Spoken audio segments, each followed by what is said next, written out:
Hola, ¿qué tal? Nosotros somos el equipo número uno y les vamos a explicar el tema de derechos de autor y derechos de la propiedad industrial. Yo les voy a hablar un poco más sobre el tema de derechos de autor.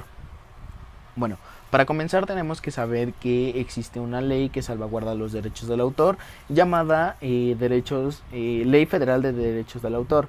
Esta ley tiene por objeto salvaguardar los derechos del autor, intérpretes, productores, editores, organismos de radiofusión y cualquier tipo de artista que tenga alguna obra literaria o artística.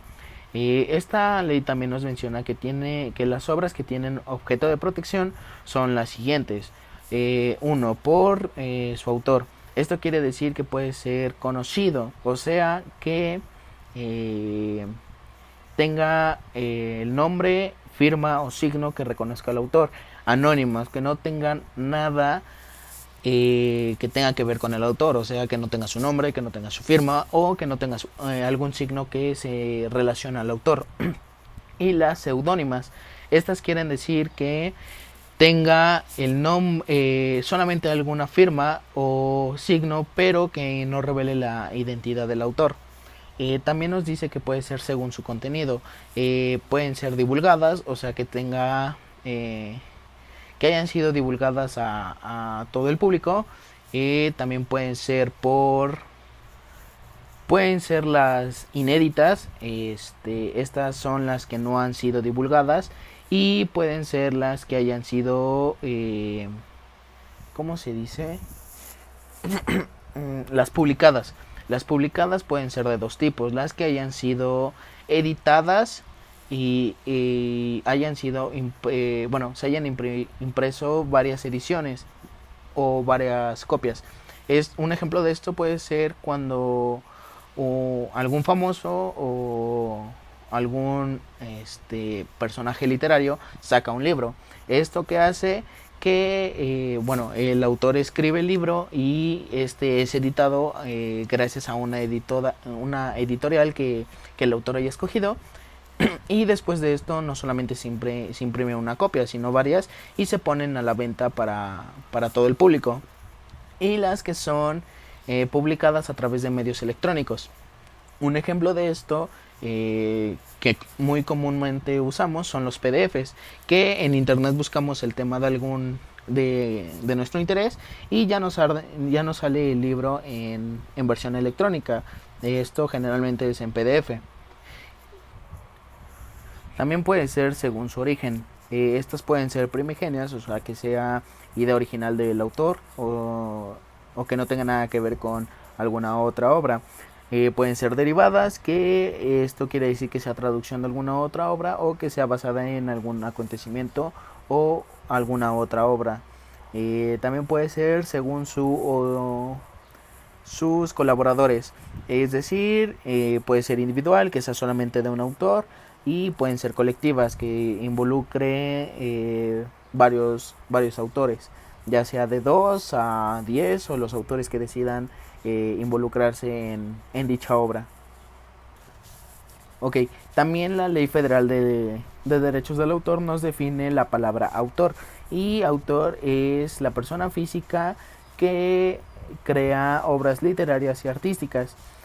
También la obra nos menciona qué, qué ramas literarias pueden gozar de los derechos que marca la Ley Federal de Derechos del Autor. Esta puede ser musical, con letra o sin letra, de danza, puede ser de radiofusión, algún programa, también puede ser como un cómic o una historieta, entre muchas ramas más. Y bueno, por último de mi parte quiero dar un ejemplo sobre los derechos de autor.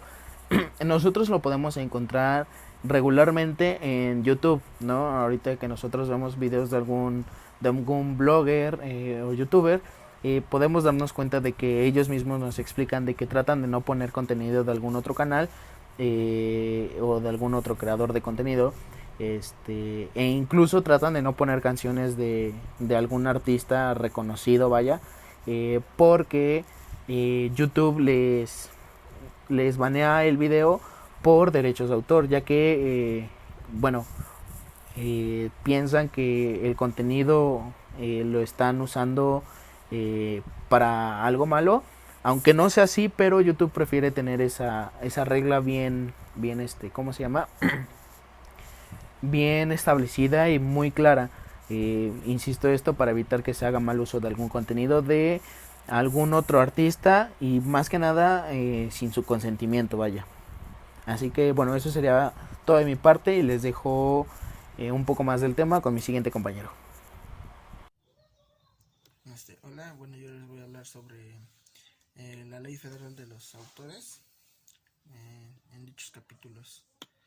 Bueno, el capítulo 3 de la obra cinematográfica y audiovisual, en su artículo 94, se entiende por obras audiovisuales las expresadas mediante una serie de imágenes asociadas con o sin sonorización incorporada, que se hacen perceptibles mediante dispositivos técnicos, produciendo la sensación del movimiento. Acá en su artículo 97, los autores de las obras audiovisuales pues son el director, realizador, los autores del argumento, adaptación, guión o diálogo, los autores de las composiciones musicales, el fotógrafo y los autores. Vamos con el siguiente tema, que es el capítulo 4 de los programas de computación y las bases de datos. Bueno, en su artículo 101 se entiende por programa de computación la expresión original en cualquier forma, lenguaje o código de un conjunto de instrucciones que con una secuencia, estructura y organización determinada tiene como propósito que una computadora o dispositivo realice una tarea o función específica. En su siguiente artículo, que es el 102, los programas de computación se protegen en los mismos términos que las obras literarias. Dicha protección se extiende tanto a los programas operativos como a los programas aplicativos, ya sea en forma de código fuente o código objeto. Se exceptúan aquellos programas cómputo que tengan por objeto de causar efectos nocivos a otros programas o equipos. Acá en su artículo 106, el derecho patrimonial sobre un programa de computación comprende la facultad de autorizar o prohibir, ya sea la reproducción permanente o provisional del programa en todo o en parte por cualquier medio y forma, la traducción de la adaptación y el arreglo o cualquier otra modificación de un programa y la reproducción de un programa resultante, cualquier forma de distribución del programa o de una copia del mismo, incluido el alquiler, y la de compilación, los procesos para revertir ingeniería de un programa de computación y el desembalaje. Y pues vamos con el otro tema, que es el título 5 de los derechos conexos del capítulo 1 de disposiciones generales. En este capítulo 1 de disposiciones generales, que es su artículo 115, la protección prevista en ese título dejará intacta y no afectará en modo alguno la protección de los derechos de autor sobre las obras literarias y artísticas. Por lo tanto, ninguna de las disposiciones del presente título podrá interpretarse en menoscabo de esa protección. En el capítulo 2, de los artistas, intérpretes o ejecutantes, que son los músicos y así, en su artículo 116 acá lo especifica, que los términos artista, intérprete o ejecutante designan al actor, narrador, declamador, cantante, músico, bailarín o a cualquier otra persona que interprete o ejecute una obra literaria o artística o una expresión del folclore, o que realice una actividad similar a las anteriores, aunque no haya un texto previo que norme su desarrollo. Los llamados extras y las participaciones eventuales no quedan incluidos en esta definición. Y pues, en su artículo 118, los artistas, intérpretes o ejecutantes tienen el derecho a oponerse a la comunicación pública de sus interpretaciones o ejecuciones, la fijación de sus interpretaciones o ejecuciones sobre una base material y la reproducción de la fijación de sus interpretaciones o ejecuciones. Y pues lo que dice abajo, que estos derechos se consideran agotados una vez que el artista, intérprete o ejecutante haya autorizado la incorporación de su actuación o interpretación en una fijación visual, sonora o audiovisual, siempre y cuando los usuarios que utilizan con fines de lucro dichos soportes materiales efectúen el pago correspondiente. con el siguiente tema del capítulo 3 de los editores de libros de la Ley Federal de Derecho de Autores. En el artículo 123, el libro es toda publicación unitaria, no periódica de carácter literario, artístico, científico, técnico, educativo, informativo o recreativo, impresa en cualquier soporte, cuya edición se haga en su totalidad de una sola vez en un volumen o a intervalos, en varios volúmenes o fascículos.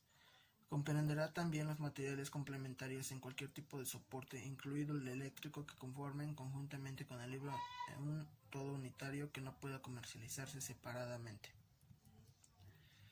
En nuestro artículo 125, los editores de libros tendrán el derecho de autorizar o prohibir la reproducción directa, indirecta, total o parcial de sus libros, así como la explotación de los mismos, la importación de copias de sus libros hechas sin su autorización y la primera distribución pública del original y cada ejemplar de sus libros mediante venta u otra manera. En el otro capítulo, que de los productores de fonogramas, fonograma es toda fijación exclusivamente sonora de los sonidos de una interpretación, ejecución o de otros sonidos o de representaciones digitales de los mismos.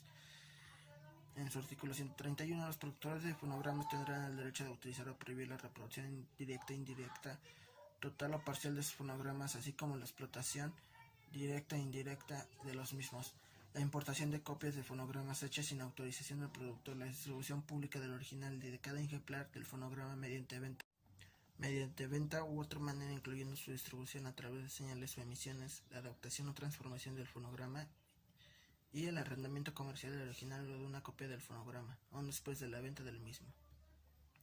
Bueno, el siguiente tema es de los productores de videogramas. Capítulo 5. Se considera videograma la fijación de imágenes asociadas con y sin sonido incorporado que den sensación de movimiento de una representación digital de tales imágenes de una obra audiovisual o de la representación o ejecución de otra obra o de una expresión del folclore, así como de otras imágenes de la misma clase con o sin sonido. En el capítulo 6 de los organismos de radiodifusión, 139, su artículo, para efectos de la presente ley se considera organismo de radiodifusión la entidad concesionada o permisionada capaz de emitir señales sonoras, visuales o ambas susceptibles de percepción por parte de la pluralidad de sujetos receptores. Siguiente título 6 de las limitaciones del derecho de autor y de los derechos conexos. Capítulo 1 de la limitación por causa de utilidad pública. Se considera utilidad pública la publicación o traducción de obras literarias o artísticas necesarias para el adelanto de la ciencia, la cultura y la educación nacionales. En el capítulo 2, que es la limitación de los derechos patrimoniales, en su artículo 148, las obras literarias y artísticas ya divulgadas podrán utilizarse siempre que no se efectue la explotación normal de la obra sin autorización del titular del derecho patrimonial y sin renumeración, y citando invariablemente la fuente y sin alterar la obra. Vamos con el siguiente, que es el capítulo 3 del dominio público. Artículo 152. Las obras del dominio público pueden ser libremente utilizadas por cualquier persona con la sola restricción de respetar los derechos morales de los respectivos autores. En el título 7 de los derechos de autor sobre los símbolos patrios y las expresiones de las culturas populares, capítulo 1, disposiciones generales, en su artículo 154, las obras que se refiere a este título están protegidas independientemente de que no se pueda determinar la autoría individual de ellas o que el plazo de protección otorgado a sus autores se haya agotado. Capítulo 2 de los símbolos patrios.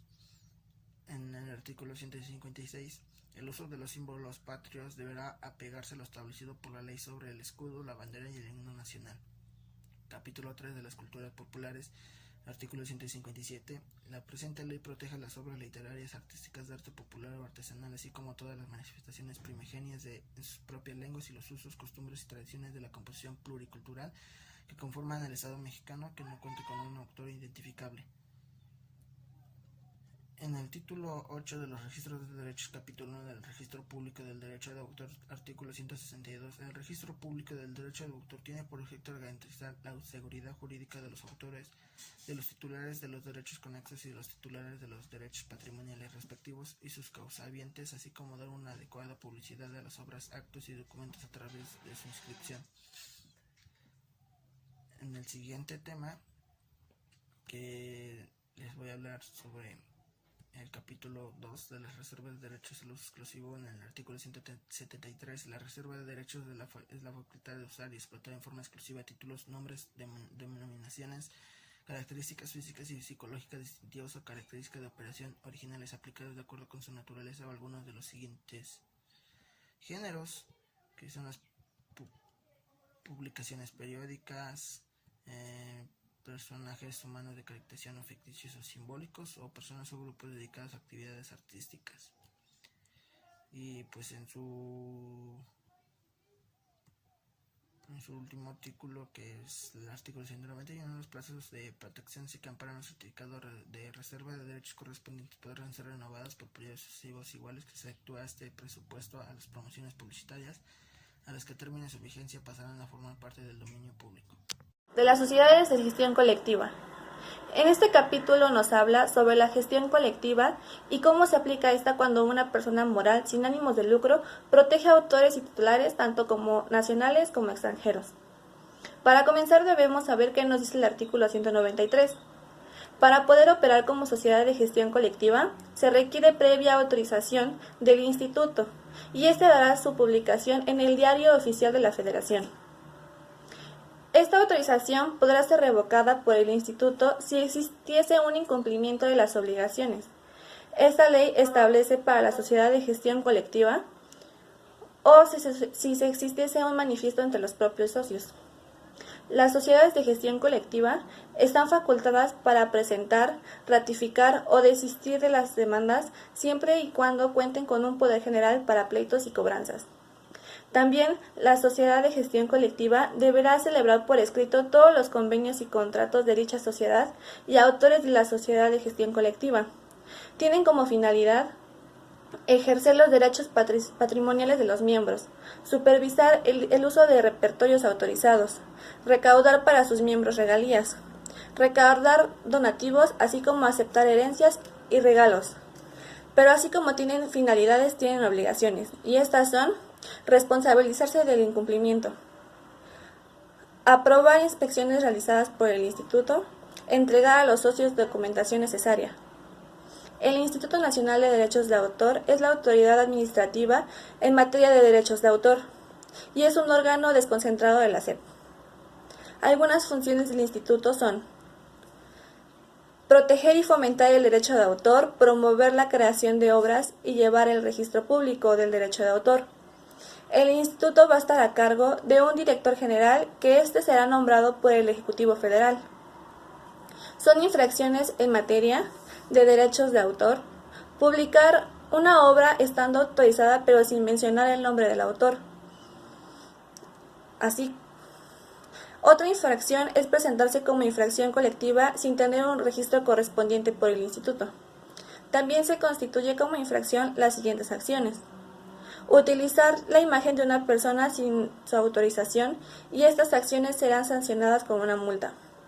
La presente ley entrará en vigor a los 90 días siguientes de su publicación en el Diario Oficial de la Federación.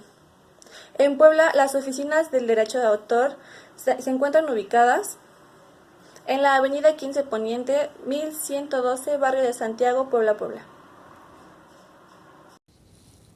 Para comprender al INPI, primero hay que entender la Ley de Propiedad Industrial, la cual está establecida en el Diario Oficial de la Federación. Bueno, nos dice el artículo 2 de esta ley que lo que busca es impulsar el mejoramiento en la calidad de los bienes y servicios de acuerdo a lo industrial y lo comercial. También nos dice que lo que busca es proteger la propiedad industrial a través del otorgamiento de patentes, diseño industrial, registro de modelos de utilidad, el de marcas y avisos comerciales, la publicación de nombres comerciales, la declaración de protección, de denominación de origen e indicaciones geográficas y de secretos industriales. También lo que busca es el evitar que se cometa alguna infracción en contra de la propiedad industrial, y también nos dice que busca establecer condiciones de seguridad jurídica entre las partes de que estén operando franquicias.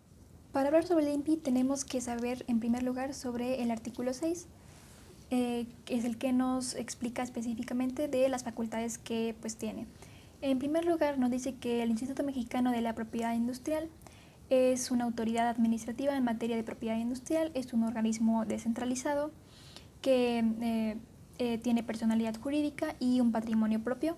Y bueno, como ya me hemos mencionado, lo que hace es que se coordina con las unidades administrativas de la Secretaría de Economía del país, junto con otras instituciones que pueden ser públicas, privadas, extranjeras, nacionales o internacionales, pero que tienen un mismo objetivo en común, que es el de proteger la propiedad industrial, la transferencia de tecnología, la innovación y el intercambio de información que sea requerido por las autoridades que sean competentes.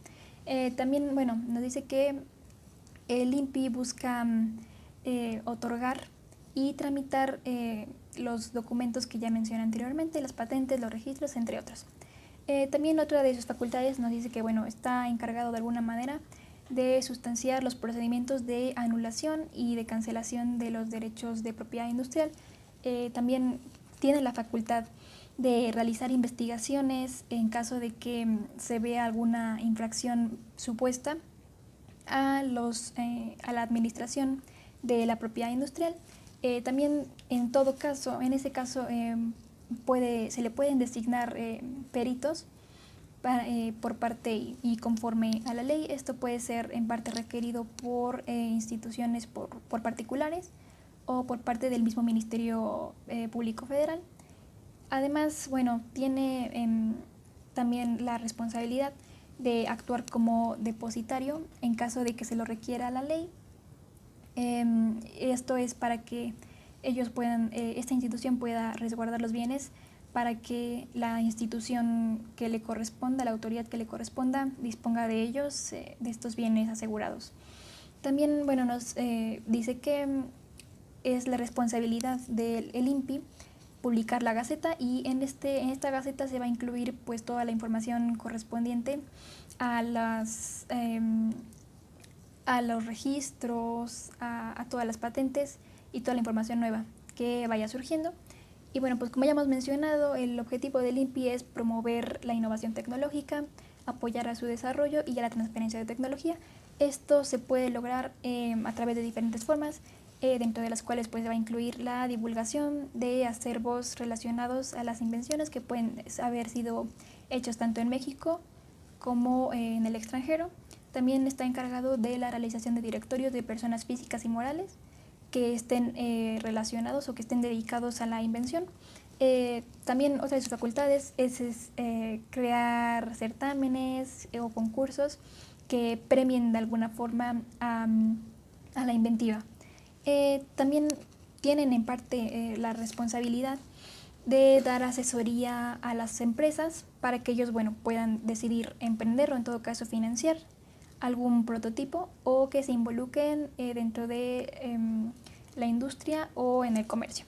También lo que busca es difundir el conocimiento respecto a las invenciones en instituciones especializadas técnicas y también en instituciones de educación superior, para que se les puedan facilitar más las actividades de innovación y de inventiva.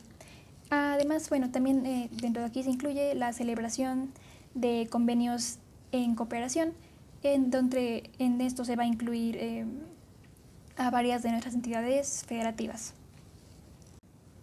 Ahora, para finalizar, en el artículo 7 nos menciona quiénes son los órganos encargados de administrar al INPI. Nos dice que es la Junta de Gobierno y el Director General. La Junta de Gobierno está conformada por 10 personas.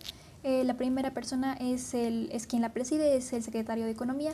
Hay un representante de la Secretaría de Economía también. Hay 2 representantes de la Secretaría de Hacienda y Crédito Público, y todas las demás personas son pertenecientes a otras secretarías de la República Mexicana. El director general actual del INPI es Juan Lozano Tovar. Y ¿dónde podemos encontrar nosotros nuestra oficina del INPI aquí en Puebla? Se encuentra en Colonia Atlixcayotl, número 5208, en la Colonia Unidad Territorial Atlixcayotl, en la segunda torre de las Torres JV, en el penthouse en San Andrés Cholula, aquí en Puebla, obviamente.